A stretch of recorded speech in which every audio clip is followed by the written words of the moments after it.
So hello and welcome everyone to this special Manchester 2035 Q&A podcast. I'm Jules McLaughlin. I work in the Directorate of Communications and I'm delighted to guide us through today's session. Over the past few months, we've gathered questions from strategy workshops, local events, and also our recent town hall. And unfortunately, we weren't able to address all the questions in those settings just due to time constraints, really. So this podcast really is our chance to dive a bit deeper into the key themes that you've raised. So the first thing I'll ask you to do is for our panelists to introduce themselves, and I'll start with Duncan. Oh, hi, everyone. Duncan Ivison, President and Vice-Chancellor at the University of Manchester. My name is Mabel Sanchez Barrioluengo. I'm Senior Lecturer in Science Policy and Innovation at the Alliance Manchester Business School.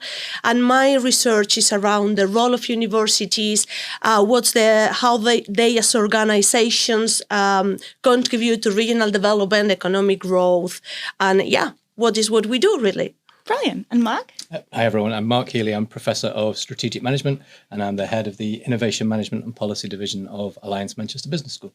Brilliant. Thank you so much.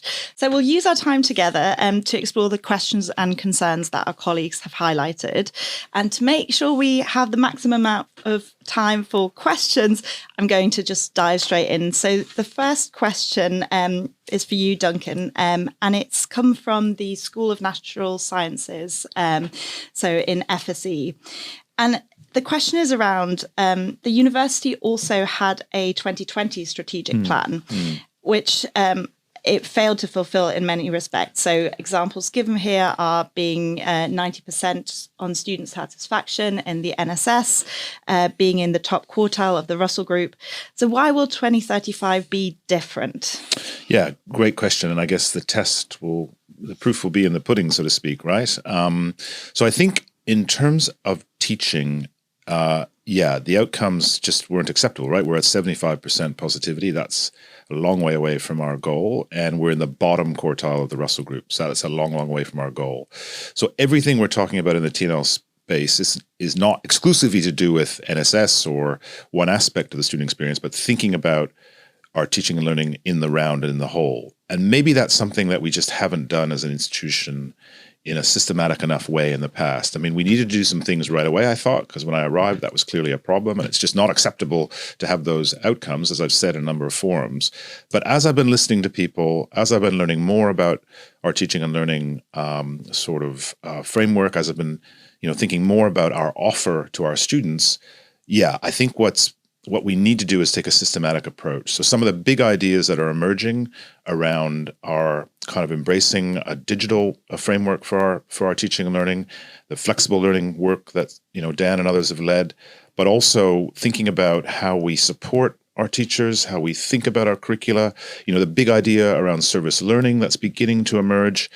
I mean, these are exactly the conversations we have to have. So look, I think the difference will be between 2020 and 2035, hopefully, is just the focus we bring to teaching and learning. And I don't see that. That's not saying that people weren't focused before, but I think the focus has to really sharpen and be more systematic. So I hope that's the difference. But we need to hold ourselves accountable to that. I mean, it's a really great question, isn't it? One thing I would say is that if you pick out particular goals that we had in 2020 or even in 2020 and go back, there's always going to be goals that we didn't quite reach. And if that wasn't the case, you'd probably say that the goals weren't stretching enough. So, maybe next time in 2030, there will be very specific targets that we still don't hit. And if we hit all of our targets, it probably means that we've not been stretching enough in setting the targets. But one thing that I would say, the question behind the question is really asking about why is it going to be different this time? I mean, I get a sense that perhaps in the past we've had the attitude of trying to improve by getting better at what we've always done and trying to improve in that way. I get the sense now that there's a real sense of we need to improve and improve by doing things a little bit differently. And actually, that's often where the biggest changes in performance come, when we can step outside of our existing ways of working and think, okay, how do we get better by being different or doing things differently? Brilliant. Thank you, Mark. So I'm going to move us on to the next kind of broad topic, which I would put under the heading, are we doing this together? So we've had questions around kind of strategies in individual areas, whether the vision allows for radical change. So again, I'm going to kind of direct the first question to you. So various directorates are already writing their own strategies. Stop. How do these feed into the Manchester 2035 strategy, or will they need reviewing afterwards? And that question's come from a PS colleague. So there's a strong answer already there, but would you kind of elaborate on that? Look, so I really appreciate the energy and excitement that people have in terms of wanting to align their group, or their director, their department or school or faculty with the emerging strategy. But we need to do this in a structured way. And what I don't want to have happen is a lot of energy expended on writing sub-strategies before we've even written our whole institutional strategy. And it's really important that there's a kind of strong alignment between our strategy and then how we operate as an institution. It is something I'm quite kind of obsessed about, because I think what can happen at universities is there can be a drift away from the overarching strategy, and people start to get cynical about it and lose faith in it. And we don't hold ourselves accountable then for the delivery and execution in the same way if we are tightly aligned. So that alignment between the university strategy and then what we do in business, in natural sciences, in PS, is super important. And so we are going to take a different approach maybe to the past. We are not going to have a whole sub-industry of writing sub-strategies to the strategy. We'll talk about that in due course. But I've sort of said, I mean, there's interesting challenges, but I've sort of said we're not going to have people writing strategies now until we've settled the whole of university strategy. And that's partly an energy thing, but it's a focus thing. It's an alignment thing as well. Right. Duncan. When we think about public research organizations, we are one of those. The full vision will come at the university level, the mission and vision, the who we want to be, that identity that we want to take. What I have seen in my former institutions is that then we need to ask each division, each school, each faculty to think about how they can contribute to this big picture. So there is a kind of top-down and bottom-up approach in the strategy. The general vision will set up these general goals we want to take, but then we need to ask KPIs.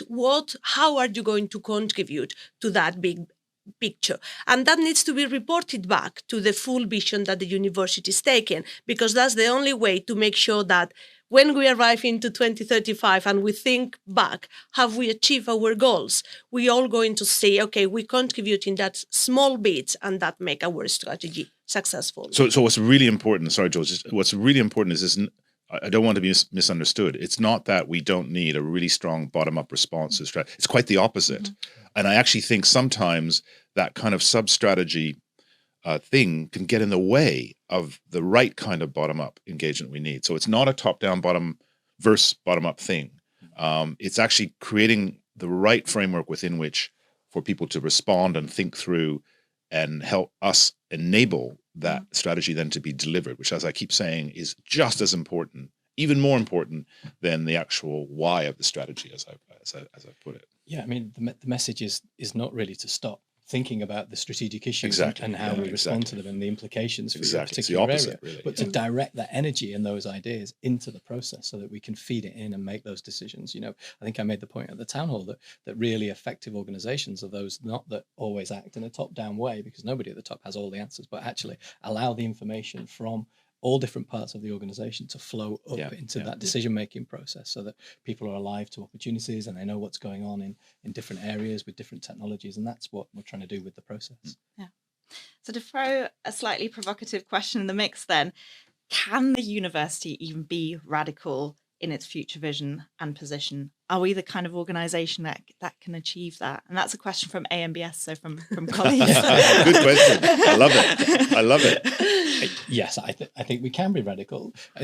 And almost as important is the recognition that we almost need to be a bit more radical. I mean, I think I said a few minutes ago that there's a sense of, if we really want to get to where we want to be as a business school and as a university, we need to do more than just improve the way that we're doing things. We need to operate differently, really question our assumptions about the offerings that we have, the degrees that we offer, how we offer them, where we offer them, all those fundamental questions. So, the imperative is that we can't afford not to. If you look around what's going on in the sector, now is a really great moment of opportunity for us as a university, as a business school, we have all these amazing resources and strengths that we have, and we just really need to harness them by thinking differently and thinking creatively about the problems that we face. So we have to do it. There's not an alternative, really.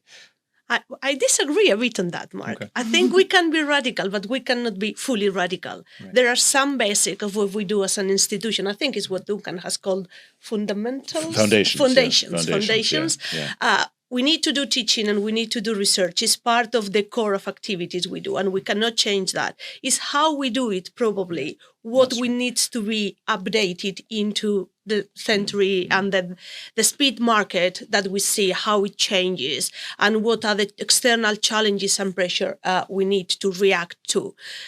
We teach innovation to our own students, and I always tell them, well, be only radical is very risky, and we can take risks, but we need to be also a bit incremental in the things what we do, but we do better as well. Sorry. For being No, it's a really great point, and I would agree with the how aspect being really important as well. One thing I would say that is that if you compare universities to other types of organizations, there's a couple of things that would make me a little bit cautious about not encouraging us to be a bit more risk-seeking. One is that I think the changes that we face are kind of somewhat unprecedented. The financial pressures that we face, the technological changes that we're right in the midst of at the moment, I don't think we've quite faced those before in the same level.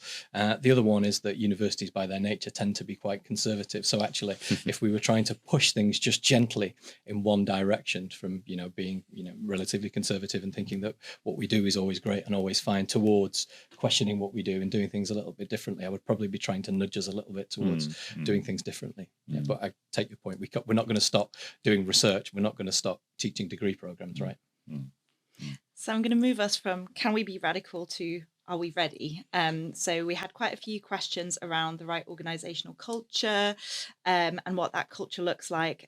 So one question we've received from a PS colleague is, what is your vision for the One University strand of Manchester 2035, and how do you see it translating to the day-to-day school and faculty buy-in? Yeah, I mean, this has been fascinating. I thought it would be a really good conversation, but I never expected it to kind of take off in the way that it has. And that tells me something about the organization, which I see in a very positive light, which there seems to be a real appetite for us to embrace thinking really hard about our culture and the way we work. There's no question that we're quite a fragmented institution, and some of that is inevitable. As Mark and Mabel has said, universities are structured in a certain way, and that's why we've been around for 1,000 years. But for me, what One University means is wherever possible, we are looking in a holistic way at the way we teach, the way we research, the way we work with our partners, the way we think about our campus, the way we think about our strategy. And we're not looking at it exclusively or mainly through one faculty, one school, one PS. We're providing opportunities for our colleagues to step back and say, how can we do this better collectively? How do we do this together?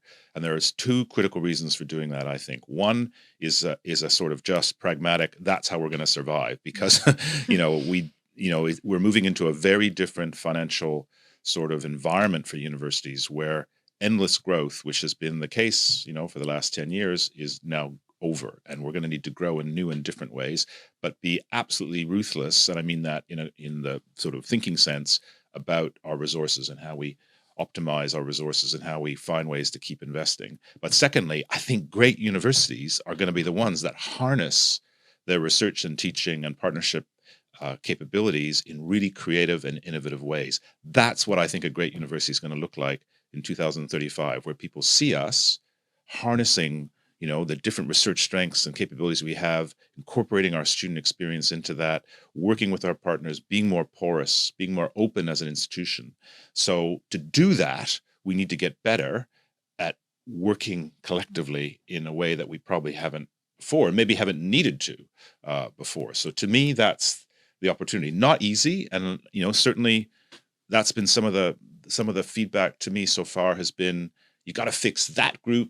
They're the problem, or it's the senior leadership team. They're the problem, and of course that's interesting data. That's interesting feedback for me, because it kind of reflects maybe where we are culturally as an institution. On the other hand, there's I get the same amount of feedback from people saying, Duncan, the appetite to change and to work differently is there. We just need to lean into it. So we're poised, I think, at an interesting moment in the strategy process around the one university theme. Yeah, so again, to ask then quite provocatively and picking up on another question we received around this, does the current university structure align with the one Manchester vision? And this colleague referenced that there were suggestions in a few of the Manchester 2035 discovery sessions of removing the faculty layer from the structure. Is that a model that exists? Is it being considered for the university, or how does one university then work in practice? So I'm sharing a story now. The very first, I think, or second communication I got from the University of Manchester after my appointment was from a group of colleagues who said, Duncan, the first thing you must do is abolish the faculties. It was a group of heads of school who sent me that missive. But look, as I said in a couple forums, structure should follow strategy. And often the challenge you have as an organization is that strategy sometimes by default follows structure. And if you drop a radical strategy or an ambitious strategy into an existing structure, you create all kinds of friction and frustration sometimes in an organization. So the question for me is, what are the structural changes that we feel we need to make in order to achieve the ambitions that are emerging through the process? There is no kind of plan to abolish schools or faculties at this stage, but we might imagine how faculties work together, how schools work together, how PS operates across the institution. We might imagine that being very different, 1, 2, 3 years hence than it is now. And in some ways, as Mark said, I think it will have to be different. But at this stage, we're not. Actually, there hasn't really been there's been a few, but there hasn't been like a groundswell of people saying, down with the faculties. I mean, no doubt after this podcast, my inbox will fill up. But I do think we will have to think about our structures, because it's clear that some of our structures are inhibiting us at this point in time. But exactly how we change that, I think, is still something we're working through. Yeah, and I think that's really the key point. I understand why people are sometimes critical of the faculty structure, because there are coordination problems that come with it, but it's a difficult job to do. The critical question for me is, what would it solve to abolish the faculty structures? I mean, fundamentally, Mabel made a good point earlier about we're facing a not uncommon innovation challenge. It's how to keep going and excelling with our existing operations while potentially creating the space to do new things. And this is where the issue of structure becomes so important. How do you do that within the confines of the existing structures? Do you need new structures, new vehicles in order to pursue new ventures? That's one common way that other organizations proceed with that. That then raises a whole other load of challenges, because then you get one part of the organization going off doing something really radical, doing something very exciting. A lot of the resource migrates there. Then you get lots of tensions between other parts of the organization, competition for resources, those kinds of things. So it requires a very careful thinking in terms of how we manage that tension, doing the new versus continuing to excel with our existing operations. If I can add 2 points on that. One is we can learn from examples of other institutions that have a similar model towards the one we want to have. It could be institutions in the Russell Group here in the UK. It could come from overseas as well. Those universities that have had a really specific identity, if I can make an example, Arizona State University is an example where they put a lot of emphasis on impact, for example. We can learn from them what works, what doesn't work, and learning from peers is part of the learning as an institution. That's one point, and of course I forgot the other one. About the structure. During the town hall, we mentioned, I don't believe that we need to break all the structure we have, that because the strategy will take 20 years to materialize. But there are parts of the current structure that probably we can just make a better use of it. We mentioned the beacons and the platforms, the institutes. We have parts of the structure that maybe they are not at the core currently of how we operate, but we can make it more prominent. There will be others that maybe needs to be added. But breaking everything in the way we work, I think it will just make our strategy more difficult to implement. Yeah, Mabel, that's very helpful because that discussion around platforms and institutes, and both in the research and in our innovation sort of space, that's exactly the conversation we're having. People are saying, "Hey, we could really big up the platforms in ways that, we haven't even imagined up to this point. And that's been a really fruitful discussion. So I think feels like that's sort of where we're heading. So I'm going to move us on. I'm going to term this section where strategy makes impact with reality. So, it's all well and good, us as an organization kind of thinking about who do we want to be, where do we want to be, but how do we actually ensure that our strategy remains adaptable and resilient in the face of various changes? So things like proposed funding or potential government funding cuts to higher education, differences in attracting international students. How can we count for that, 10 years out, basically? The brutal truth is that you can't predict what's going to happen in 10 years, but what you have to try and do is set your ambitions and your vision for what you want to achieve in such a way that allows you to have that flexibility in terms of pursuing different ways of achieving it. I mean, it would be a radical surprise if the general direction of travel that we set out in the strategy process is not one that we couldn't have anticipated. The question is, how are we going to get there? I mean, if you think about the broad goals of the university, I think Duncan said fairly early in his tenure actually that's unlikely to change. We need to do world-class research. It needs to be impactful. We need to be doing world-class teaching and learning, and we need to be a socially responsible organization that's contributing to wider society. It'd be a surprise if that were to change, but the key is in the detail and how we do that. So you have to set those big picture ambitions and then, yes, have an idea about how you're going to get there, but to allow sufficient flexibility in your roadmap so that you can stay live. I mean, who could have predicted the COVID and the effect that it had? Probably, epidemiologists will probably argue that we told you. Some of them did, but as a university, we didn't really see the ramifications of that. So that's the key, really. I think is to be unwavering in your commitment to that bigger vision that you want to achieve, but to allow flexibility in how you achieve it, especially with a 10-year cycle, because that is quite a long time. Yeah, I mean, Mabel, does your research tell us anything about adaptability? We need to take advantage of the opportunities that the higher education market creates as well. We have been doing research, for example, on the idea of micro-credentials as an additional income to the university, as well as a way to capture broader type of students. That is a way to contribute to our civic role as a university and social responsibility as well. We have seen, for example, in Europe, not only in the UK, that in the last 3 years, let's say, micro-credentials online, not only online, but these short courses that are stackable seems a way that universities is going through as an alternative learning opportunities. Can we do things like that? What about research, where the income will come from? We focus a lot on the income that comes from specifically the UK government. We are now back in Europe, formally recognized. We never left it, but now it's formally recognized. I saw a couple of days ago an announcement from DISIT saying that they are pushing UK universities to go back to your Horizon, what's the name now? It's not, the funding from the European Commission. Thank you. So we have opportunities for this additional income.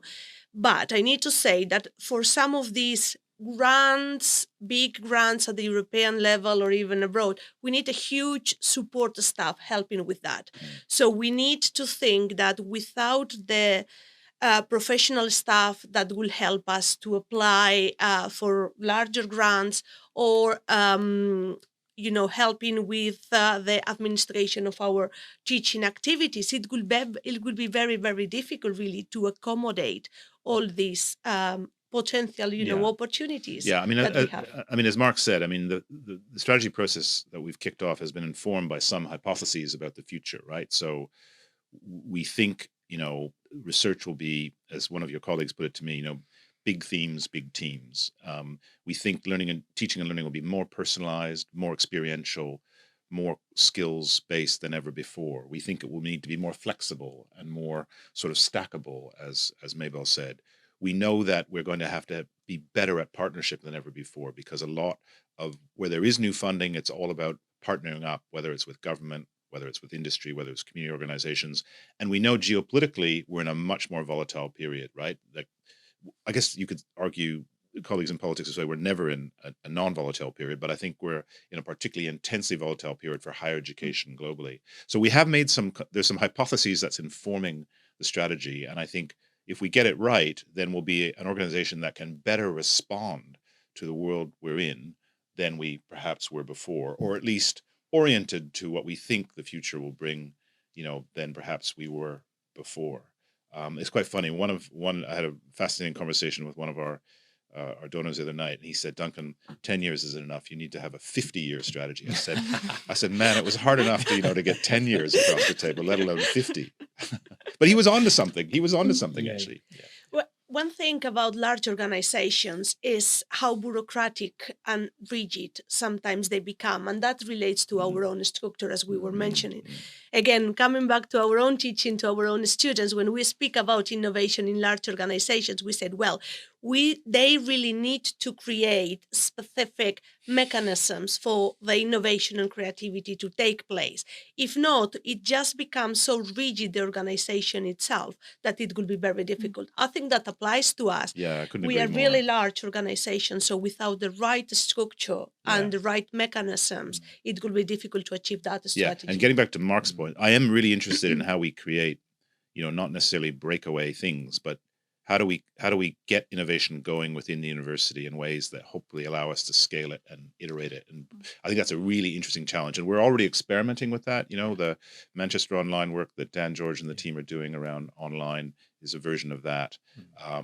Unit M that Lou and the team are standing up as a version of that.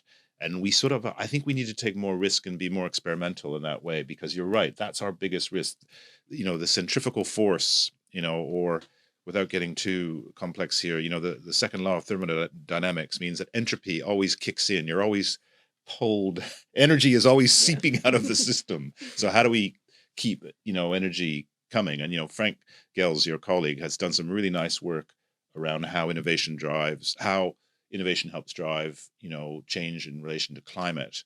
And so I've been reading his book, and he's quite interesting on this point. You've got to create these kind of seeds of innovation and hope that they break through and change the organism over time.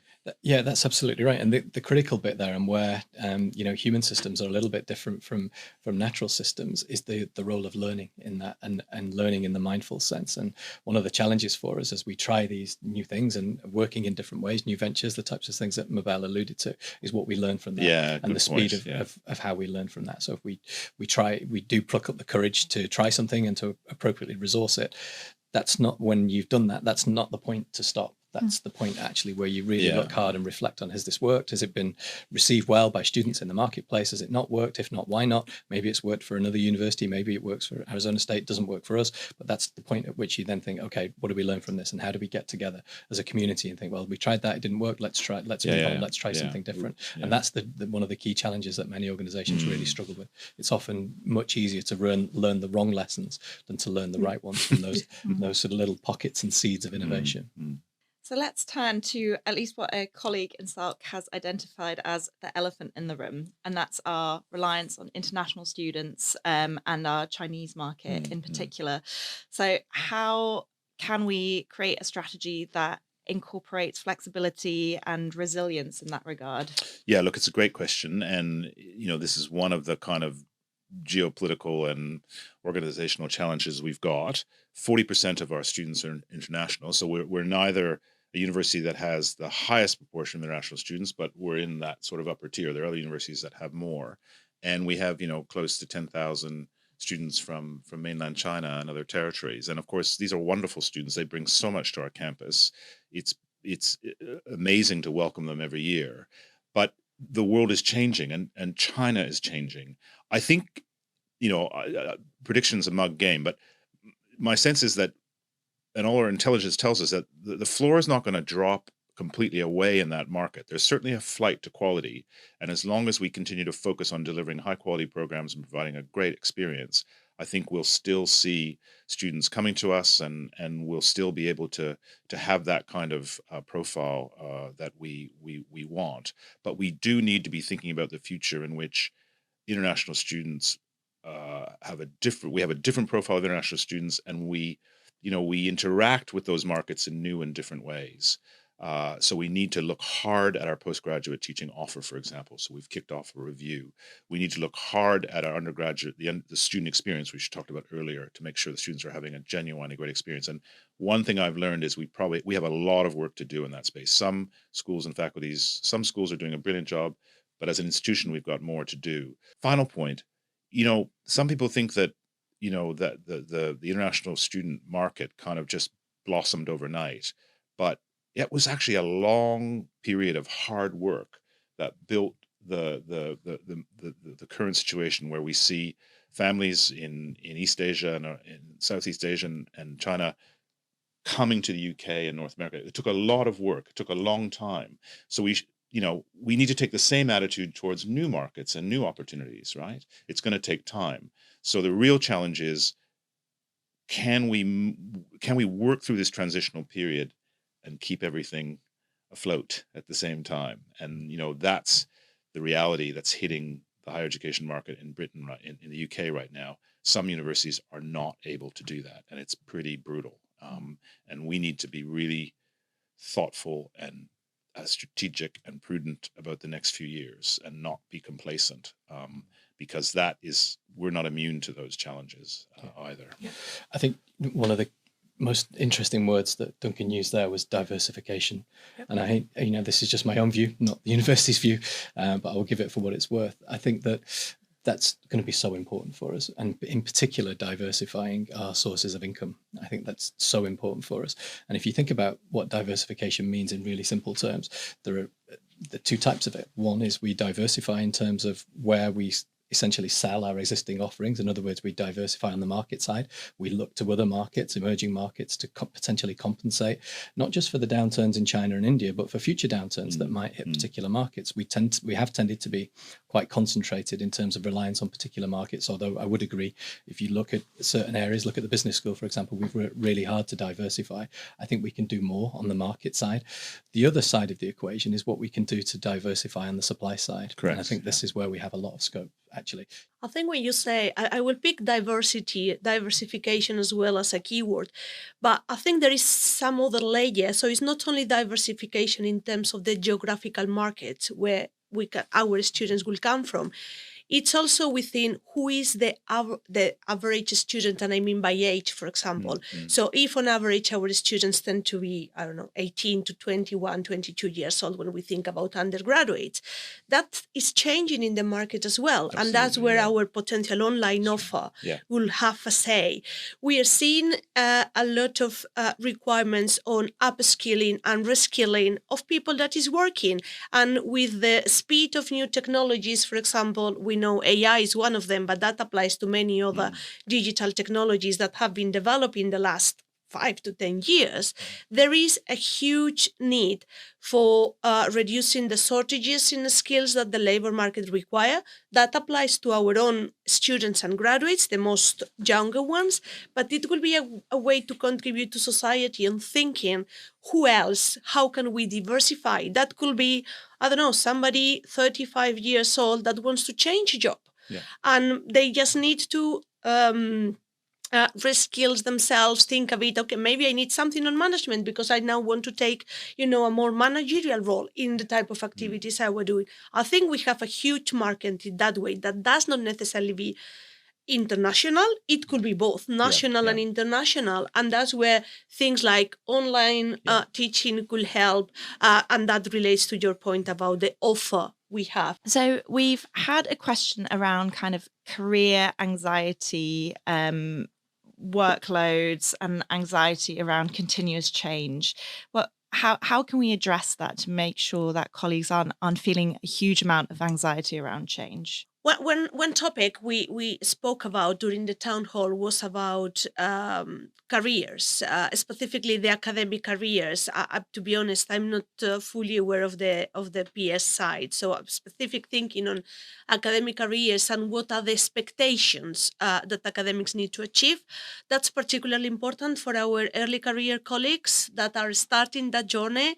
So if we think about interdisciplinary as a core goal of university, how the different career paths will not penalized for taking that path. Instead, we want something that will promote this kind of career paths as well. But it's also thinking that I don't believe that everybody can be excellent and outstanding in all of the many tasks we are expected to do as academics, for example. But it's the combination of the forces of all of us. If I'm really good in teaching and doing research, let's combine that. My colleague, it will be great doing research and speaking with government and transferring that knowledge into the government.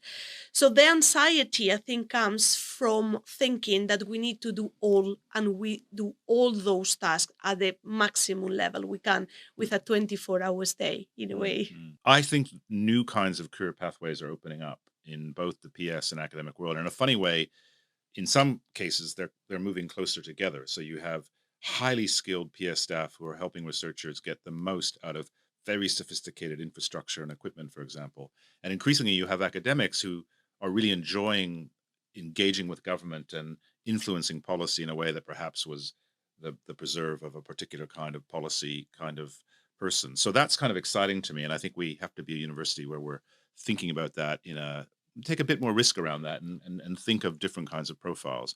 The point about change is really interesting. I mean, I do think we need to, and I'm sort of, this is probably going to come back to haunt me, but I do think we need to have a kind of Manchester view about how we do change. And I almost want to banish the word change because, one doesn't have to be a Buddhist to think that the river is always flowing and one is always stepping into the river and nothing is permanent, all is change.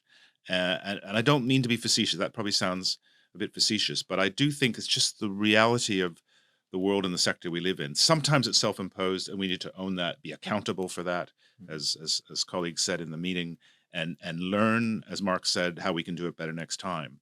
But we do need to be the kind of organization that can adapt, be flexible, continue to learn, and continue to sort of respond to the opportunities and changes. Having a core set of values always, having a North Star always, but embracing the fact that, nothing is really permanent. But having said that, yeah, people need to know what their jobs are, if they're going to have a job, all that stuff is super important.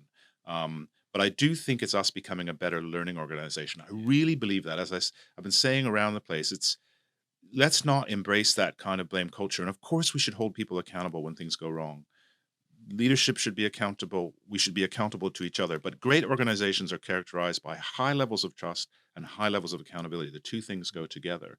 And how do we get there? How do we create that culture rather than immediately think it must be somebody else's fault?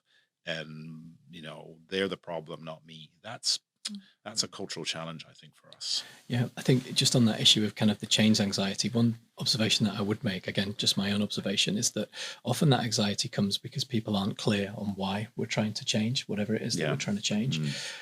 Sometimes that happens because of problems around communication. And what I don't mean there is it's not that we don't have detailed plans for engagement and to ensure that we communicate via email. It's actually that we just don't explain sometimes the rationale, the big picture. Why are we doing this? What are we trying to achieve?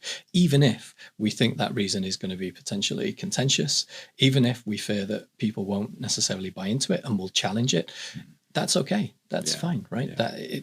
With I think it's such an important risky point. change. People can disagree, and if you, particularly when we're thinking about the changes around our 10-year strategy, if we knew that it was all going to work out and all go to plan 100%, then again, we're probably not aiming high enough. But just being really crystal clear on people about why we're trying to change things is so important, and actually it reduces that anxiety, because not least if you do that, it gives the sense that actually people are really taking this seriously, and people are well intentioned, and they're trying to achieve something that as one university we can buy into, even if we think it's going to be painful, even if there are going to be some shortcomings in the immediate future. Great. Mark and Mabel, I think you have to dash. You have another meeting and you've taken time out of your busy day. So thank you so much for lending your expertise and being part of this conversation. Thank you. Yeah, thank you for the invitation. Yeah. Indeed. No, great discussion. Yeah. Okay, so Duncan, you're able to stay. we've got a few more questions. So these are kind of around philanthropy, staff wellbeing, teaching and learning research. So I'll just kick us off with another question from AMBS, and this one is around philanthropy. So, is there a concern that philanthropy could lead the university following the direction of big donors rather than our kind of own internally agreed strategy? Yeah, great question. I mean, I think for me, the sweet spot in philanthropy is when you bring the sort of needs and ambitions of the university as close as possible to the dreams and aspirations of the donor. That's a great philanthropic organization does that. And part of the solution to not simply being pushed pillar to post by what particular donors want is being really clear about your strategy in the first place. This is what we want to do, and this is why we need you to help us. And we think your dreams and aspirations as a philanthropist, as a donor, can be realized through the work, through our students, through the teaching and research or partnership or impact that we have. So that is our general approach and mindset. But I think where there are differences between us and a donor, we have to be really honest and open about that. And in my experience, that is something that good practice requires. You cannot sort of tiptoe around that. I have been in situations where we have had to hand back a gift because we just did not really accept the terms upon which it was being offered or the way in which it was playing out. So you need to be really clear on your strategy, really clear on your values, be talking and engaging with your potential donors on those terms, and then be open and honest about things when they're not working. There's no grounds for compromising the values of the university for any kind of gift. But having said that, it's amazing how you can connect with people who really weren't seeing what your ambition was before when you get better at telling your story and when you're clear about what your ambitions are. So, like I said, that's the sweet spot we want to occupy. Great. Thank you, Duncan. So we'll move on to some questions around staff well-being and engagement. So we're writing this amazing strategy, great ambitions, but where does staff well-being figure in the development of that strategy? Yeah, no, really important. And I'm very, at the end of the day, probably some of the most important elements of staff well-being is, they have a sense of belonging to the institution. They feel they're being listened to. They have, trust in their colleagues and feel they can, engage with leadership at all different levels, that their workload is not out of control, and they feel kind of empowered to do the jobs they're doing. Like, those are kind of fundamental basic things. And every theory of well-being says that you really need to get those things right. And then, in addition to all the other things that we want to do in the well-being space. And, we've had this well-being campaign, which has been terrific, great feedback from colleagues around that, but also the need to get the basics right. So I think whatever else we do in the strategy, we always need to remember that those are core elements of feeling a sense of belonging, feeling you're empowered to do your job, feeling as though you're being listened to, feeling as though you know the sort of direction of the university and your role in it. We need to get those basics right. And that really is an enabling condition for everything else we want to do in the strategy. Yeah, so it sounds like it all be kind of woven throughout. And and there's no and look, a lot of it is kind of being really clear about that, but at the same time understanding how that helps you then achieve the other things you're trying to achieve through the strategy. And it needs to be woven all the way through. And well-being is not only Helen's job, or it's not only the people directorate's job. It's how our heads of department and heads of school, it's how the university executive, it's how we interact with each other, and it's how we create that inclusive environment. I mean, that sense of belonging is really important. And we've had a great discussion today with the leaders of our staff networks, and that seeing inclusivity as something we do by design, I think is a really powerful enabling condition for the strategy as a whole. So that's something I'm really committed to, but we're going to have to think practically about what that means. Wonderful, thank you. So moving on to kind of more teaching and learning related questions. So this is a question from the School of Health Sciences in BMH, and it's around service learning and community engagement work. And how would these feature in our future? Yeah, so this is one of the really big, exciting ideas that is getting discussed at the moment in a whole range of places, and something I'm quite passionate about. And in fact, I think it was at a FBMH town hall where somebody put it to me that rather than call it service learning, call it learning through service, which I think is a really lovely way of kind of framing the concept. The big dream here is that how do we mobilize our 47,000 students in ways that can create value not only for them, but the communities we serve? It's such, I think, a powerful, exciting idea where our students, where if you come to the University of Manchester, embedded in your program for credit as part of your core sort of learning experience, you get a chance to put your learning into context, whether that's through internships, whether that's through working as part of a multidisciplinary team on a problem our partners give us, whether it's a field school, whether it's exchange, whatever it is. And we're kind of thinking through all these options, that would be a distinctive thing that the Manchester experience provides you. That, another way to think of it is, bringing our students into that social responsibility pillar that is so I know so deep in the institution, part of our DNA. So the service learning concept is really a potentially exciting, transformative idea for how we think about mobilizing our students in new ways, and how it's not just about sending our students off and saying go solve the problems of the world. It's also working with our partners, saying how do we help you? How do we learn from you? And I just think there's all kinds of ways in which not only is that a fantastic experience for our students, but they leave the university, I think, with a new set of skills. They leave the university hopefully with new networks, which they didn't have when they arrived. Like, not every student arrives with a great set of networks. That's actually something that many students don't have the privilege or the opportunity to develop. So I think that would be a very powerful way of expressing our commitment to the student experience in quite I think a new way for the institution. So I'm really excited by it. We'll see what happens, but there's some great ideas bubbling away in that space. It sounds really exciting. I would have loved to have done this. Yeah, same here. Yeah, same here. It sounds so cool.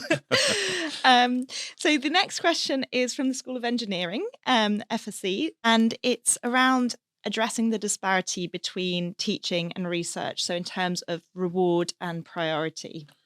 Yeah, I mean, this has been a regular theme of a whole range of conversations I've been having with colleagues. I mean, and sometimes it's phrased as sort of parity of esteem. And of course, teaching is at the core of everything we do. But there's also there's often a feeling that because research is kind of drives global league tables, and because research is measurable in all kinds of ways that people kind of get excited about, and because research is something that at least on one level seems to attract a lot of interest and funding, it seems to be something an activity that's more privileged or seen as more valuable than teaching. And that just cannot be the case. I mean, I think great universities now, but certainly in the future, are going to be those in which teaching and research excellence are sine qua non. There's no trade-off between them, whether in terms of parity of esteem, whether in terms of investment, whether in terms of the quality of the people we're recruiting, whether in terms of the infrastructure we provide.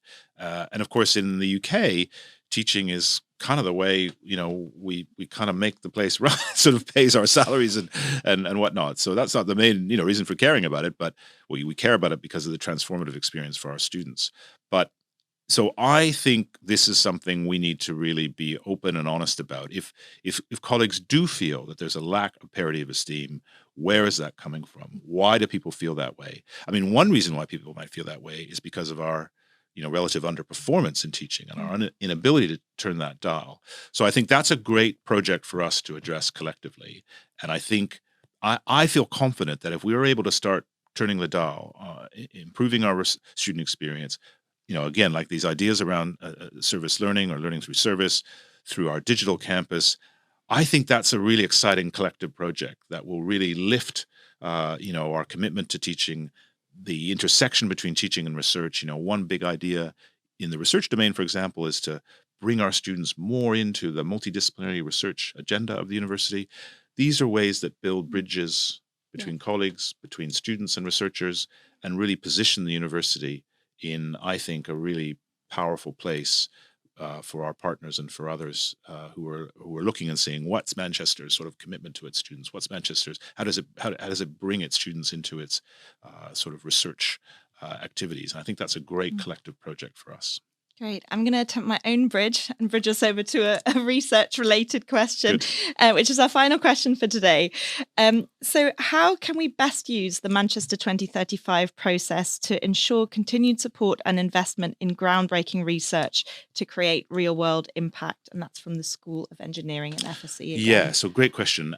So I think, again, one of the defining characteristics of great universities is going to be the ability to accelerate the point between discovery and impact, the ability to get our research out into the world faster, making the kinds of differences we need our research to make, given the urgency of the problems we face, given the nature of the problems we face.